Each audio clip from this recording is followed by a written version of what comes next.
الله وكفى وسلام على عباده الذين اصطفى أما بعد.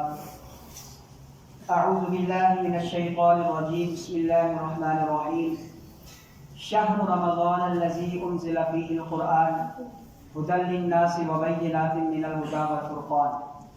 صدق الله مولانا العظيم وبلغنا رسوله النبي الكريم ونحن على ذلك لمن الشاهدين والشاكرين والحمد لله رب العالمين.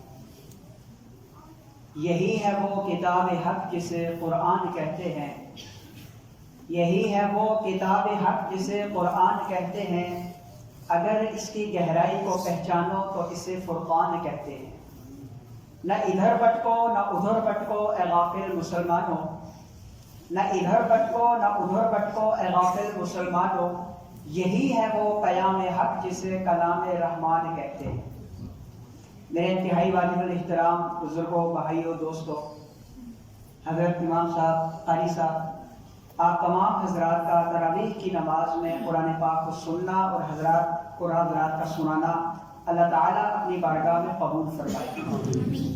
اور ہم سب کو جو یہ قرآن پورے مہینے کے اندر ہم نے دلجمی کے ساتھ سنا، جو کچھ اس کے اندر اللہ رب العزت نے حکم دیے، نواہی، اوامر جو بھی ہیں، اللہ تعالیٰ ان سب پر ہمیں عمل کرنے کی توفیق عطا فرمائے. اس لیے کہ عمل سے زندگی بنتی ہے، جنت بھی جہنم بھی. یہ خاکی اپنی فطرت میں نہ نوری ہے نہ ناری ہے. انسان کی زندگی میں جب تک عمل نہیں ہے، وہ علم کا پہاڑ بھی ہو، اس کے علم کا کوئی فائدہ نہیں ہے جب تک اس کے اوپر عمل نہیں. ہمیں اس دور کے اندر عمل کی سب سے زیادہ ضرورت ہے.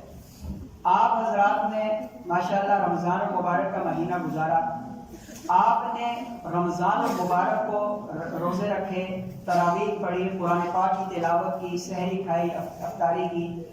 آپ کا اس رمضان المبارک کا ایک ایک عمل اجر سے خالی نہیں تھا. آپ سحری کے لیے اٹھے ہیں، اپنے لیے اٹھے ہیں، لیکن اللہ نے آپ کو اجر دیا. آپ نے سحری بنائی ہے، آپ کو اجر ملا. آپ نے سحری کھائی ہے، آپ کو اجر ملا. آپ سحری کے بعد آپ نے مسجد کا رخ کیا، آپ گھر سے مسجد تک آئے، ایک ایک قدم پر آپ کو نیکی ملی، اللہ نے آپ کو اجر دیا.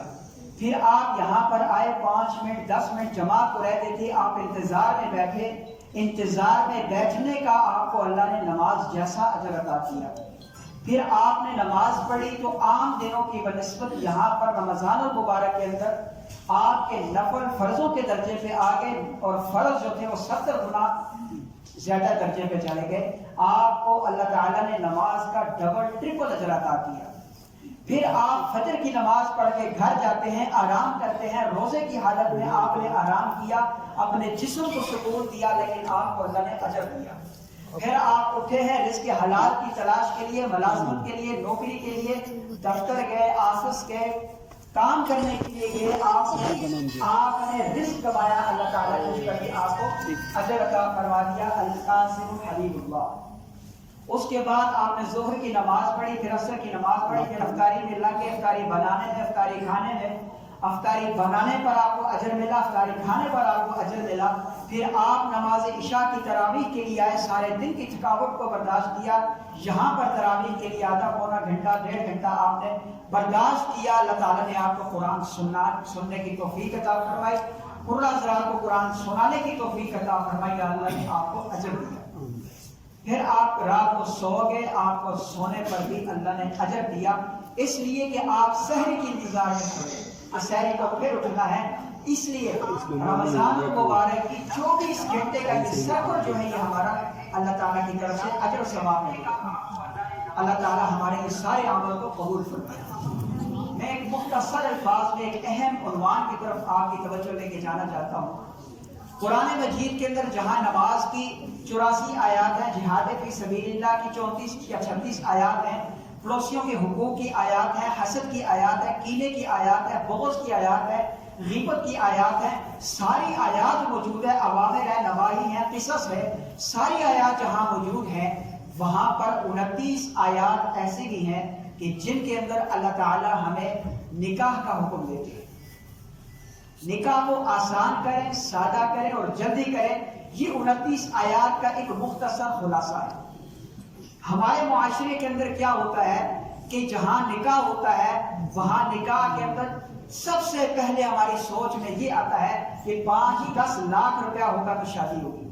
ایک غریب سے غریب آدمی کے پاس جب تک 10 لاکھ روپیہ نہیں ہوگا وہ نکاح کے لیے پہلا قدم بھی نہیں اٹھاتا. ہماری شریعت 29 آیات کریمہ قرآن مجید کی اور 1900 احادیث مبارکہ کا ذخیرہ ہم کو یہ بتاتا ہے کہ اگر آپ کی بیٹی ہے، واللہ العظیم اگر آپ کی بیٹی ہے تو آپ کی بیٹی پہ شرعاً 1 روپے کا خرچہ نہیں ہے شادی کے موقع پر. اور اگر آپ کا بیٹا ہے تو اس پہ صرف اور صرف مہر ہے اور ولیمہ ہے، وہ بھی حسب استطاعت. مہر جتنا کم سے کم مقرر ہو موقع پہ ادا کر دیا جائے، اور ولیمہ جو ہے وہ حسب استطاعت ہے. اس کے علاوہ نان نفقہ ساری زندگی چلتا ہے، کوئی خرچہ نہیں. اس لیے قرآن مجید جو آپ نے سنا، اس قرآن مجید کا تقاضا یہ ہے کہ جہاں ہم دین کے دیگر تمام معاملات کو نمٹاتے ہیں وہاں پر ہم علماء کرام سے پوچھیں کہ ہماری شادیاں کیسے ہونی چاہیے. ہم رمضان کے مسائل پوچھتے ہیں، ہر ایک مسائل پوچھتے ہیں، شادیوں کے مسائل کو بھی پوچھنا چاہیے، رسم و رواج کو ختم کرنا چاہیے.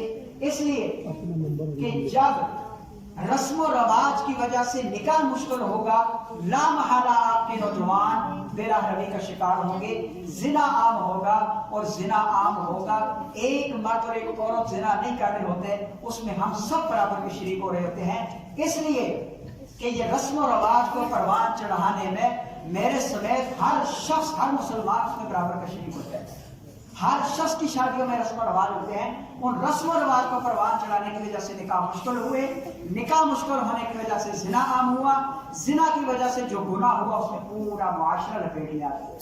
اسی لیے تو آج مہنگائی ہے، بے برکتی ہے، گھروں کے اندر لڑائیاں جھگڑے فساد کینہ بغض نفرت.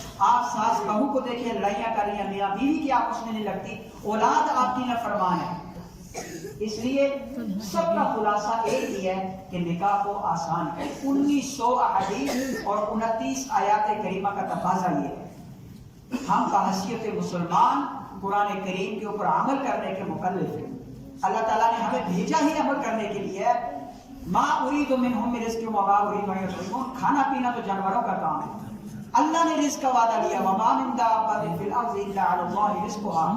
اللہ کے نبی فرماتے ہیں 3 آدمیوں پر حق ہے کہ وہ 3 آدمیوں پر اللہ کا حق ہے کہ وہ ان 3 بندوں کی غائبانہ مدد کریں. ان میں سب سے پہلے جہاد فی سبیل اللہ کرنے والا، دوسرا مکاتب کا معاملہ کرنے والا، تیسرا وہ شخص جو نکاح کی نیت، باقی کی نیت سے نکاح کرنے والا ہو. اللہ تعالیٰ کا حق ہے کہ وہ اسے غائبانہ رزق عطا کرے. اور قرآن مجید سورہ نور کی آیت ہے کہ اگر تم بے بیاہی لڑکی یا لڑکے کا نکاح کرو، اگر تمہارے پاس پیسے نہیں ہے تو اللہ اپنے فضل سے تمہیں غنی کرے گا. یہ قرآن کا وعدہ ہے. قرآن یہ کہتا ہے تم نکاح کرو، اللہ رزق دے گا. ہم کہتے ہیں پہلے پیسے جمع کریں پھر نکاح کریں گے.